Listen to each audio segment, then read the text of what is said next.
Hello दोस्तों, राधे राधे, जय श्री कृष्णा। आप सभी को प्रणाम। आप सब कैसे हैं? मुझे उम्मीद है कि आप सब अच्छे होंगे। आइए थोड़ा सा बाहर निकलिए। धूप तो है लेकिन फिर भी आप थोड़ा गौ का दर्शन करें।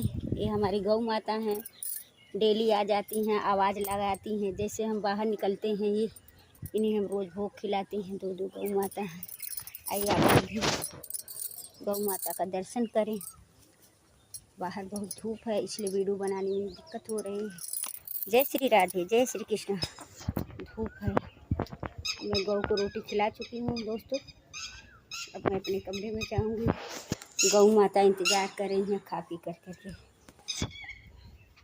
अब सब मेरे वीडियो में बने रहेंगे। मैं आप सबको धर्म से संबंधित चीज़ें बताती रहूँगी। जय श्री राधे, जय श्री कृष्ण। आप सबको ढेर सारा प्यार